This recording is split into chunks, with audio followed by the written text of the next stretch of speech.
कबीर साहब जी कहते हैं, काया तेरी है नहीं, माया कहाँ से होए, भक्ति कर दिल पाक से, जीवन है दिन दोए, बिन उपदेश अचंभ है, क्यों जीवत है प्राण, बिन भक्ति कहाँ ठोर है, ये नर नाही पाषाण।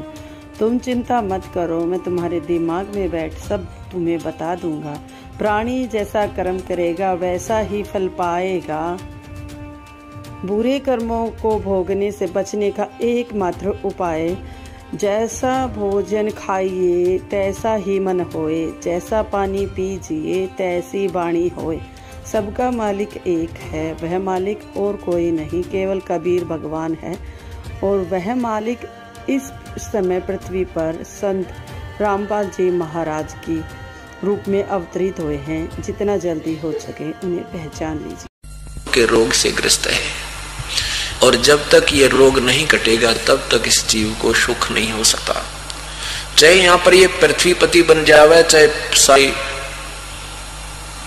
सुरपति बन जावे, इंद्र का राज भी प्राप्त कर लेवे, कितना धनी बन जावे, अपने पुण्य कर्मों से ये राजा बनता है, पाप कर्मों से गधा बनता है। और यहाँ के भगवानों का, यहाँ का 21 ब्रह्मांड का ये नियम है, 7 संग ब्रह्मांड तक का ये नियम है, जैसे कर्म प्राणी करेगा वैसे ही भोगने पड़ेंगे, उसमें कोई फेरबदल नहीं होता। पुण्य अलग लिखे जाते हैं, इनके अकाउंट पाप के न्याय होते हैं। पुण्य के लिए स्वर्ग, महास्वर्ग, पृथ्वी का राज्य, और पाप के लिए नरक, महानरक, घोर नरक जिसने बोला, और फिर 84 लाख योनियों में गद्दे, कुत्ते, सुअर, कुतिया ये जीवन भोगे पार पड़ेगी। और पूर्ण परमात्मा की साधना से क्या होगा कि आपके पाप कर्मों को कैंसिल कर देगा भगवान, आपके पुण्यों को शेष रख लेगा। तभी आपकी भक्ति रूपी ये खेती सफल होगी। जैसे किसान खेत बीजता है, फसल बीजता है, और फसल में फिर खरपतवार साथ उग जाता है, दोनों को पानी खाद बराबर मिलता है, इसलिए खरपतवार और ज्यादा बढ़ जाता है। उसके लिए एक अलग से मेडिसिन बनाई है, उस दवाई को डाल देने से वो खरपतवार को फूंक देती है, समाप्त कर देती है, और फसल शेष रह जाती है। इसी प्रकार परमात्मा का ये वास्तविक मंत्र जो मेडिसिन है, ये पाप कर्मों का विनाश कर देती है, और पुण्य रूपी फसल आपकी प्रफुल्लित होती रहती है। जब तक ये दवाई नहीं मिलेगी तो आपके ये पुण्य, आपके जो है भक्ति सफल नहीं हो सकती। हम साधना गलत करते हैं। ये मन जो है काल का दूत है, इसको सत भक्ति बताने की चेष्टा करो, ये अड़ियल घोड़े की तरह पंजे गाड़ देता है, उधर चलने को तैयार नहीं होता। और पहले हम चाहे 4 साधना पहले कर रहे होते हैं, दूसरा आकर कोई कह दे कि ये और कर ले, वो भी शुरू कर देते हैं। चौथा आकर कह दे ये और बहुत बढ़िया है, ये एक और जोड़ दे, वो भी जोड़ लेंगे। इसलिए 3 संतों ने हंडोला बढ़ा रखा, किसी ने 5 नाम दे दिए, किसी ने उसने बढ़िया 10 दे दिए, किसी ने 11 दे दिए, किसी ने पता नहीं क्या आइटम और बता दिया, तो हम गधे बना दिए और भक्ति कती नहीं। हमारे ऊपर लोड पूरा डाल दिया परमात्मा के पाने की लालच में, और हमने वो स्वीकार करते शुरू कर दिए। एक बहन बताती थी कि मैं साधनाएं करती थी और व्रत रखती थी, जैसे भी ये व्रत और रख ले अच्छा पुण्य होता है, ये व्रत और रख ले तो पुण्य होता है। उसने बताया कि जी मैं 2 लड़कियां थी और तीसरा बच्चा गर्भ में, अल्ट्रासाउंड से चेक करा लिया लड़का है। तो फिर मैंने सोचा बच्चे के अच्छे संस्कार हो जाएंगे, पहले 1 व्रत रखा करती, फिर हफ्ते में 4 रखने लगी। और 4 व्रत रखने से बच्चे की जो मानसिक विकास होया नहीं, खुराक पूरी मिली नहीं, बांगा टेढ़ा मुंह, अपाहिज सा, डॉक्टरों ने बताया इसका दिमाग नहीं। कारण क्या है कि इसको गर्भ में खुराक पूरी ना मिली, 1-2 महीने 6 महीने लड़का भुगत कर मर गया। अब मेरी आस्था, एक दिन आपकी किताब पढ़ी, गहरी नजर गीता में एक बहन ले रही थी उस दिन से मेरा तो कभी दिल भरया है कि नाम लूं जाकर, मैं तो सारे उल्टे काम कर दिए। और उन पूजाओं से मैं छक चुकी थी, लड़का मरने लगा जब सारी मन्नत मान ली थी, कोई राहत नहीं मिली। उस बेटी नाम लिया, साल भर 1.5 साल हो गया, उसने 2 वर्ष हो गए नाम लिए ने। अब परमात्मा ने उसको पुत्र दिया और बिल्कुल स्वस्थ है। तो इस प्रकार ये साधनाएं हम करते रहते थे, उनको सत्य मानकर। वो थे मनमना आचरण, जो गीता जी के पवित्र गीता जी अध्याय नंबर 16 के मंत्र 23 के विरुद्ध था। उसमें लिखा है कि जो शास्त्र विधि को त्याग कर मनमाना आचरण पूजा करते हैं, उनको ना कोई सुख हो, ना कोई कार्य सिद्ध हो और न ही उनकी कोई गति हो। इसलिए अर्जुन परमात्मा की भक्ति के विषय में सदग्रंथ ही आपको ज्ञान देंगे। सदग्रंथों से, शास्त्रों से पता चलेगा कौन सी पूजा करने योग्य विधि है, कौन सी त्यागने योग्य है। किसी व्यक्ति विशेष के कहने तो तू अपनी साधना मत शुरू कर देना। शास्त्रों अनुसार जो संत बताए उनको आंखों देखो और फिर उस पर तन मन धन से लग जाओ, बेड़ा पार हो जाएगा। तो क्या बताते हैं कि साधना ठीक ना करने से साधना करते भी रहते हो और फिर भी आप दुख के दुख ज्यों के तो बने रहते हैं। आपको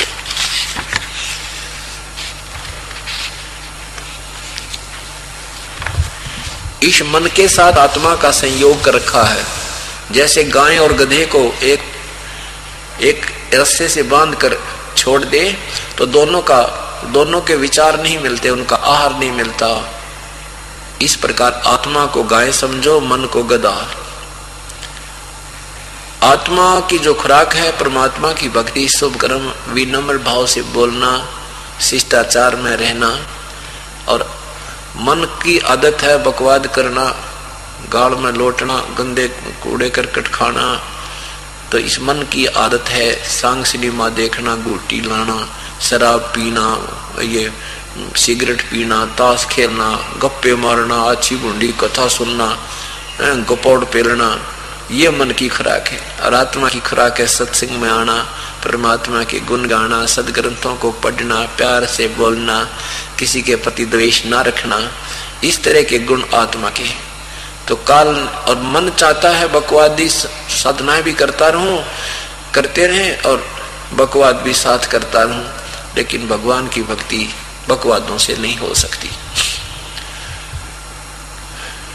कई भक्त, क्योंकि रंग बहुत पुराना हो गया विकारों का, बीड़ी का तो बहुत पुराना हो गया, शराब भी, अब मांस के भी समावेश, मांस का भी बहुत हो गया पुण्यात्माओं में। अब धीरे धीरे इनको निर्मल करना पड़ेगा। उसके लिए सत्संग सुनना, कुछ समय निकालना अवश्य पड़ेगा। इस परमात्मा के धोबी घाट पर आना पड़ेगा और यहीं पर सत्संग रूपी चोट मार कर उल्टा सुल्टा पटक कर, जैसे धोबी पहला कपड़े ने न्यू पटक पटक कर धोया करते, तो ये सत्संग रूपी चोट मार कर और ये मैल निकाला जाएगा। इसके अतिरिक्त कोई स्थान नहीं, बाकी तो मैला मैला करण के हैं। यही मैल छूटेगा।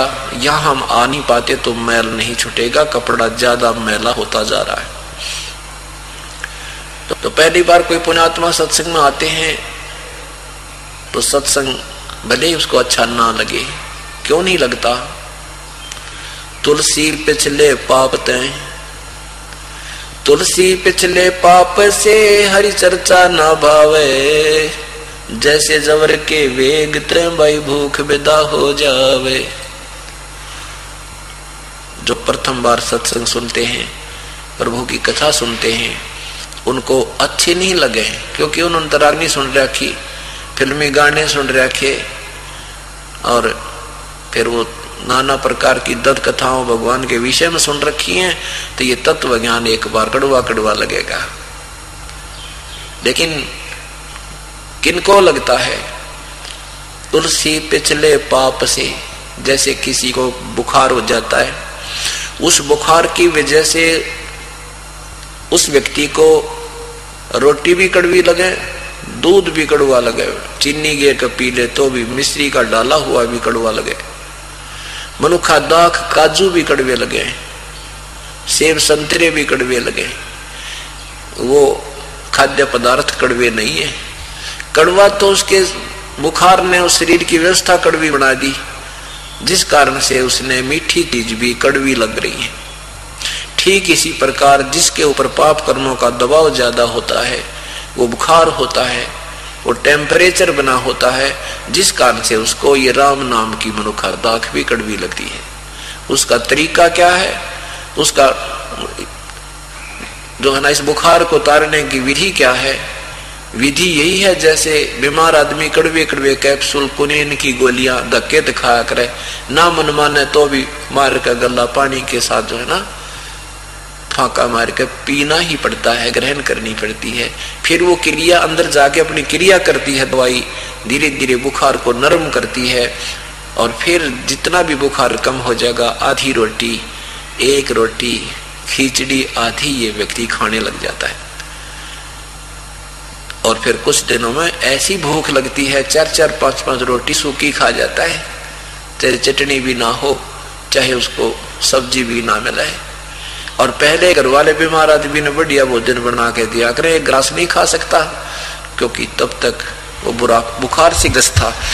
इसी प्रकार पाप कर्मों के बुखार से जो प्राणी ग्रस्त है, वो प्रथम बार सत्संग सुनते हैं, अच्छा सा नहीं लगता, ना लगने दे, ये तो कैप्सूल कैसी घुटी अपना फांका मारना पड़ेगा।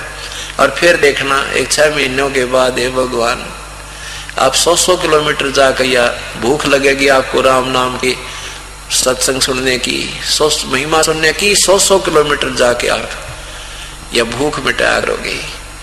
इस सत्संग को सुनने के लिए डटे नहीं डटोगे। इसी का परिणाम है, 3 दिन पहले यहाँ पर तीर्थीय नाम के लिए प्रार्थना की थी और ये आश्रम भर गया था। अच्छा 2 दिन पास फिर आली उमड़ के पुण्यात्माएं, ये भूख लग रही है, इनका बुखार उतर चुका है, वो पाप कर्म के खत्म हो चुके हैं जो परमात्मा से दूर रखते थे। और बरवाला में था 10 दिन पहले सत्संग, वहां भी पूरी भीड़ परमात्मा की उमड़ गई थी। तो इसे सिद्ध हो गया है कि आपको भूख लगने लगी है, आप बीमार नहीं रहे, पापग्रस्त नहीं रहे, आप परमात्मा की कृपा से स्वस्थ होते जा रहे हो। हम साधना गलत करते हैं और ये मन करवाता है। अब इसको कह दे किसी भाई बहन को, कि हमारा सेवक कहता है कि सत्संग में चलोगे, सत्समागम है वहां पे, वहां सारी चीज फ्री है, खाना भी, पीना भी, वस्त्र भी, कोई पैसा नहीं लगता, एक बार चलो, आप किराया भी हम दे देंगे, आप चलो। तो वो कहता फिर देखूंगा, टाइम को नहीं पे। और कोई थोड़ा सा जिक्र करे, वहां रागनी कंपटीशन होने लग रहा है उस पार्क में, वो कोई 2 बतला रहे होंगे, तीसरा चलता भी सुनेगा, नो कहेगा कहां से हो रहा है मुझे और बताना, और फिर 20 आगे बता देगा, वहां कंपटीशन हो रहा है, मैं भी चालूंगा। राम नाम की तरफ कहने भी कोई नहीं आने। और वहां कहाँ बैठेंगे जाके, ना गधे बैठा करें, तो बैठने जगह मिला, कि तो रेत में, कि तो पशुओं के पेशाब कर रखा, वहां बैठ जाएगा जगह देख के, और केस सुनका होगा कोरी बकवाद, यहाँ बिछाए वस्त्र, ए भगवान, और बना बनाया भोजन भगवान की अमृतवाणी से प्रसाद बना हुआ। तो कहते हैं सकल पदार्थ जग माही, कर्म ही नर पावत नाही। ये पुण्यात्मा है जो परमात्मा इन पे मेर कर रहा है, रह कर यहाँ अपने चरणों में ला रहा है। और ये मन उल्टा चलता है, तो काल ने आत्मा के साथ मन का संयोग कर दिया ताकि ये उल्टे कर्म करे और मेरे जाल में यहीं पड़ा रहे। उसके लिए आत्मा रोती है अपने भगवान के चरणों में, मैं तो दे दी है बालम अंधे नू, मैं तो दे दी है बालम अंधे नू, मैं तो दे दी है बालम, मैं तो दे दी है बालम अंधे नू, मैं तो दे दी है बालम, मत दे दिए बालम अंधे। चतुर विवेकी शब्द पहचान के समझावे खंदे नू, चतुर विवेकी शब्द पहचान क्या समझावे खंदे नू, तन मन धन कुर्बान कीजिए शीश चढ़ावे जंदे नू मैं तो दे दिए बालम अंधे नू मैं तो दे दिए बालम मैं तो दे दिए बालम अंधे नू मैं तो दे दिए बालम जा सतगुरु की मैं कुर्बानी जो काटे यम के फंदे नू जा सतगुरु की मैं कुर्बानी जो काटे जम के फंदे नू 5-25 अस्थिर कर है दूर कर दुख दुंदे नू मैं तो दे दिए बालम अंधे नू मैं तो दे दिए बालम अंधे नू मैं तो दे दिए बालम अंधे नू मैं तो दे दिए बालम मैं तो दे दिए बालम अंधे नू मैं तो दे दिए बालम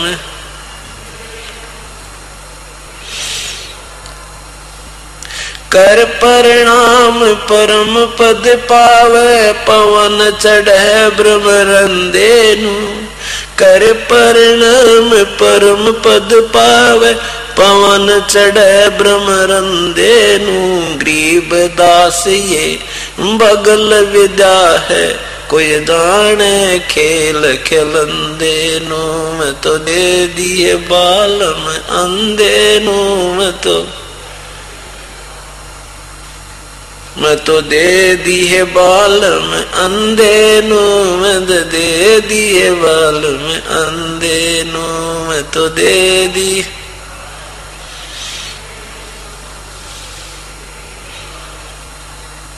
कर परिणाम परम पद पावे पवन चढ़े ब्रह्मरंदे नू कर परिणाम परम पद पावे पवन चढ़े ब्रह्मरंदे नू गरीब दास ये बगल विदा है कोई जाने खेल खिलंदे नू मैं तो दे दिए बालम अंधे नू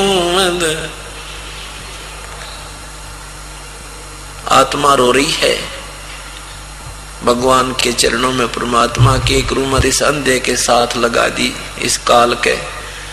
देखो पुण्यात्माओं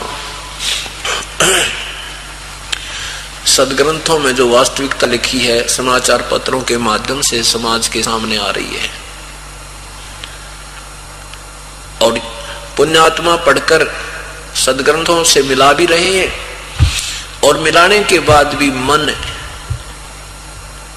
आंखें देखकर भी अंधा होकर बैठ जाता है, आगे नहीं सोचने देता आत्मा को। इसमें आगे भी ये लिखा कि नाम ले लो आके पीछा छुटवा लो।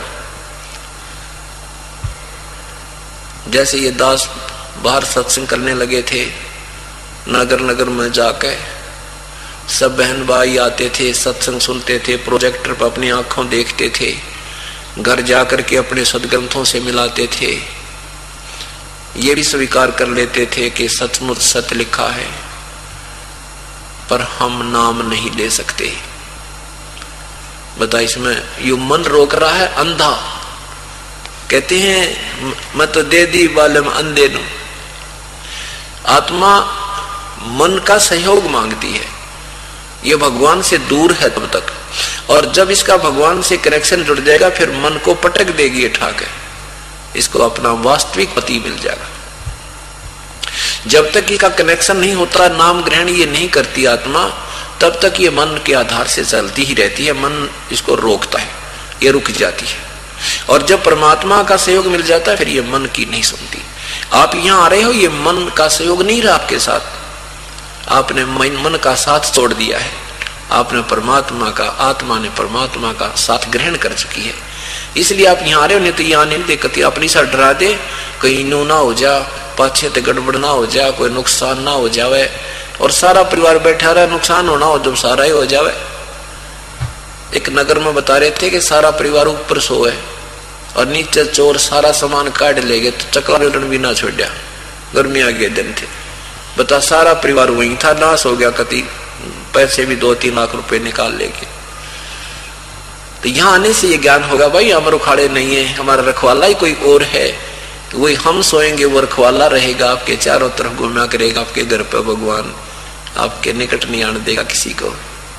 हम उसको भूल चुके हैं। तभी जो आत्मा जब परमात्मा का साथ ग्रहण कर लेगी, फिर यह मन के साथ नहीं चलेगी। इसलिए मन को अंधा कहा है। क्या बताते हैं, चतुर विवेकी शब्द पिछाने के समझावे खंडे नु। समझदार तो दो बातों में समझ जाएगा। गीता जी जब सही कह रही है, फिर कि अग्रम अग्रम के करना। जब हमारे सदग्रंथ ये बता रहे हैं, फिर अग्रम अग्रम क्या है? ले नाम और पीछा छुटवा, छोड़ उन निकम्मे संतों ने जिन्हें अभी तक ज्ञान ही नहीं बताया हमारे को, उनको स्वयं ज्ञान नहीं था, वो शास्त्र विरुद्ध साधना बताने वाले मूर्ख थे।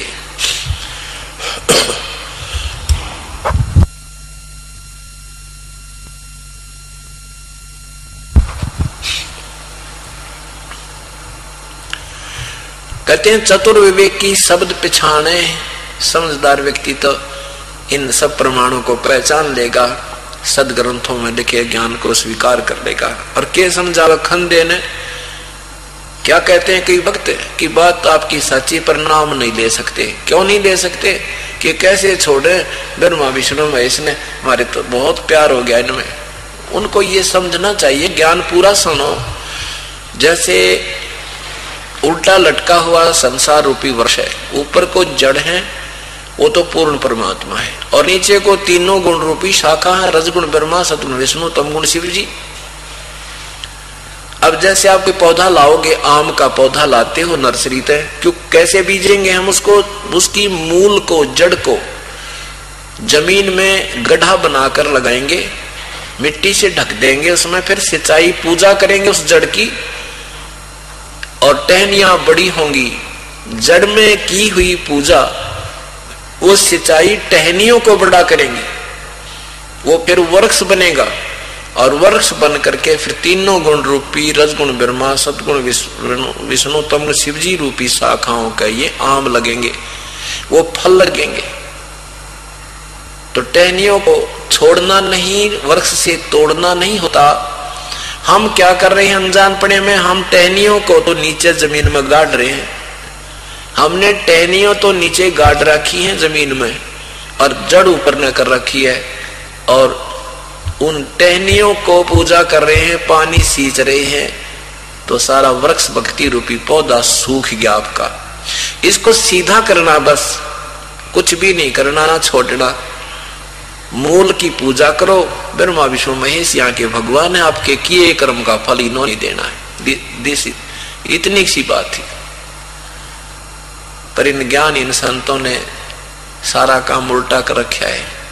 सारी पढ़ाई आउट ऑफ सिलेबस पढ़ा रखी है। बड़ी आत्मा उस ज्ञान को पक्का मानती है। शास्त्रों में लिखे आंखा देख कर भी न्यों कहें क्यों कर छोड़ना है ब्रह्मा विष्णु महेश? अरे छोड़ना ही नहीं है, ये तो आपको, ये तो तुमने गढ़ेंगे, बल्कि उल्टे ठोक रहे इनको। अब जैसे गीता जी के 16वें अध्याय में लिखा है कि ये शास्त्र विदिता का जो मनमानी साधना करते हैं, पिछले स्वभाव से प्रभावित होते हैं, और ये मुझे भी दुखी करें, और इन कमलों में बैठे भगवानों को भी, पूर्ण परमात्मा को भी क्रश करते हैं। इन नर अधमों को, इन दुष्ट व्यक्तियों को, मनुष्यों को, जीवों को घोर नरक में ठोकूंगा। ये गलत साधना करें, और साथ में गुट्टी शुट्टी भी लगाते हैं, बीड़ी पीते हैं, मांस भी खाते हैं, फिर घंटी बचाते हैं मंदिर में और मस्जिदों में जाके। तेरा गजब है। तो यहां बताना चाहते हैं ये साधना शास्त्र विरुद्ध करें।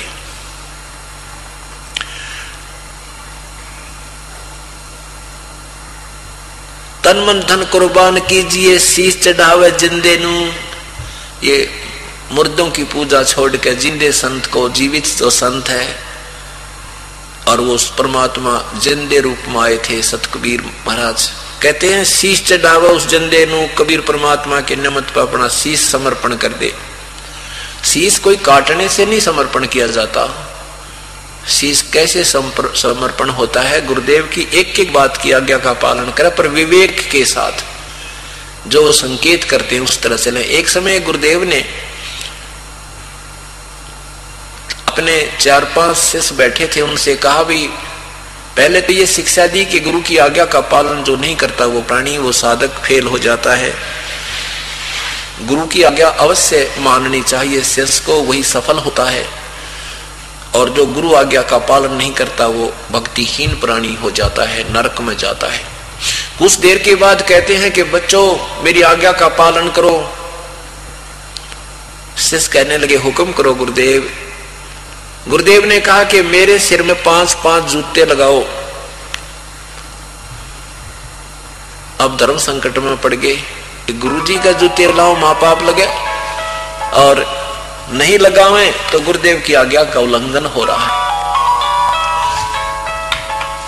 तो ये दोनों काम कैसे हों?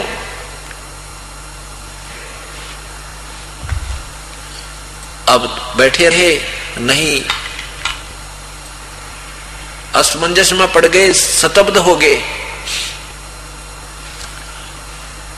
तो फिर क्या हुआ, थोड़ी सी देर में बात इंतजार करते रहे गुरुदेव की, कोई आगे आए, नहीं आया तो कहा कि भी मैंने आपको क्या शिक्षा दी थी, क्या शिक्षा दी थी कि गुरु की आज्ञा का जो पालन संत भक्त नहीं करता वो नरक जाता है।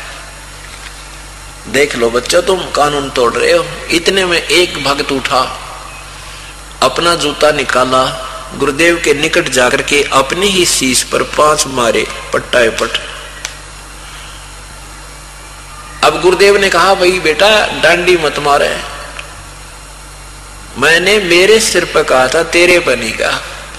तब उस बच्चे ने कहा, शिष्य ने कहा गुरुदेव ये दास का शीश भी तो आपका ही तो है, ये भी तो आप ही का है मालिक। इस तरह शीश देना होता है। यहां क्या कहते हैं, चतुर विवेक की शब्द पछाण, क्या समझावे खंदेनु, तन मन धन से कुर्बान कीजिए, शीश चढ़ावे जंदेनु। ऐसे शीश देना होता, गुरु आज्ञा का पालन करे पर विवेक के साथ संकेत समझे क्या कहना चाहते हैं, इतनी बुद्धि भी होनी चाहिए। तो क्या आगे क्या बताते हैं, मत दे दी है बाल में गूंगे नू, मत दे दी है बाल में गूंगे नू, मत दे दी है बाल में गूंगे नू, मत में गूंगे नू, मत दे दी है बाल में।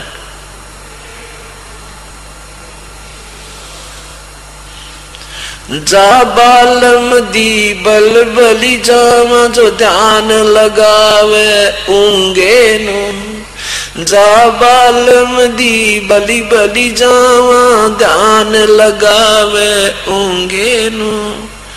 छाड़ा मूल फूल के तोड़े, कहाँ चढ़ावे सूंगे नू, मत दे दी है बालम गूंगे नो, मत दे दिए बालम गूंगे नो, मत दे दिए बालम।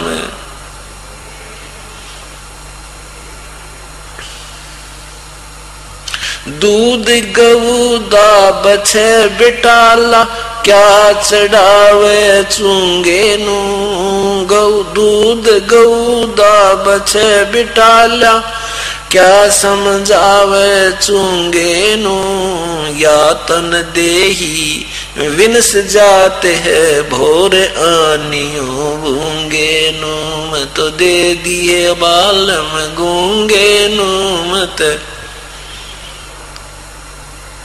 नू, मत दे दिए बालम गूंगे नू, मत दे दिए बालम गूंगे नू। ये तन देही हाथ न आवे, कहा करोगे रूंगे नू, ये तन देही हाथ न आवे, कहा करोगे रूंगे नू। नग नारायण भूल रहे हो, क्या परखो मोती मूंगे नू, मत दे दिए बालम गूंगे नू, मत दे दिए बालम गूंगे नू, मत गूंगे नू, मत दे दिए बालम गूंगे नू।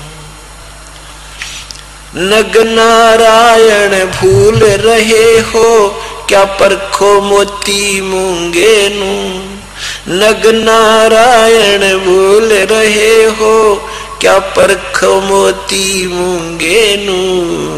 गरीबदास न्यो साखा सोख है, बीज न बोया ढूंगे नू, मैं तो दे दिए बालम गूंगे नू, मैं तो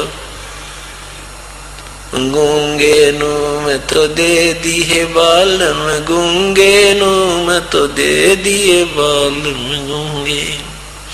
नग नारायण भूल रहे हो, क्या परखो मोती मूंगे नू, नग नारायण भूल रहे हो, क्या परखो मोती मूंगे नू। गरीबदास न्यो साखा सुख है, बीज न बोया ढूंगे नू, मैं तो दे दिए बालम गूंगे नू, मैं तो दे दिए बालम गूंगे नू, मैं तो दे दिए गूंगे नू। सत साहिब अब क्या बताते हैं।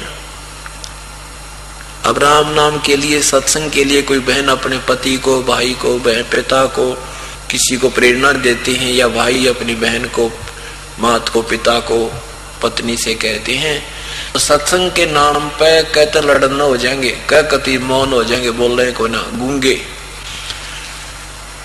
तो ये सारा मन ही करा रहा है।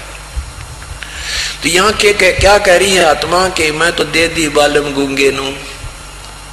परमात्मा के विषय में जिक्र करते हैं तो मौन हो जाता है, या फिर कोई और कहानी शुरू कर। अब फिर क्या बताते हैं कि जा बलम दी बलबल जावा, ध्यान लावा ऊंगे नू। सिंपल लैंग्वेज प्रयोग कर रखी भगवान ने। वही ज्ञान है चाहिए संस्कृत में बोल कर सुना दे।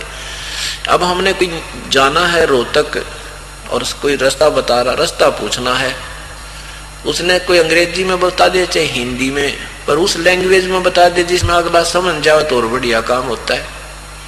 अब वो संस्कृत बोला, वो किसी और तो पूछ नहीं पड़ा भाई वो के है बता, कोई पा जाता है, वो के मेरा किसा ट्रांसलेशन कर दे कि तो और जा छोड़े। तो परमात्मा ने सीधी सिंपल लैंग्वेज में ये 600 साल पहले वही अमृत ज्ञान कबीर परमेश्वर ने बोला था, साधारण भाषा में जो आम आदमी समझ सकता है, जो आज सभी सदग्रंथों में प्रमाण मिल रहा है। लेकिन उस परमात्मा को ये 4 अक्षर संस्कृत के सीखने वाले क्या कहते रहे, वो तो अनपढ़ है, अशिक्षित है, मूर्ख है, दुनिया को जाल में फंसा के चला गया। अरे तेरा गजब वही है। कारण यही था कि वो संस्कृत में सदग्रंथ थे, उसका ट्रांसलेशन इन्हें करना आया ना, अपनी थोड़ी सारे समाज में शास्त्र विरुद्ध जो ज्ञान था वो प्रवेश कर दिया। अब ये इतना जटिल काम हो गया है, इस सत्य को सत्य आपके हृदय में जमाने के लिए एक प्रमाण के, एक सत्य को सत्य ही, परमात्मा को परमात्मा ही सिद्ध करने के लिए 25 प्रमाण देने पड़ते हैं। और तब भी गूंगा मन मान तमा नरनाथ ना अभिमान, योग अंधा आंखों देखकर कानों सुनकर सब प्रमाण भी यो मन नहीं मानता, लेकिन अब मानना पड़ेगा इसको। सांसारिक दुखों के निवारण के लिए, मोक्ष प्राप्त करने के लिए संत रामपाल जी महाराज से नाम दीक्षा लेकर अपने जीवन का कल्याण करें। सत साहिब।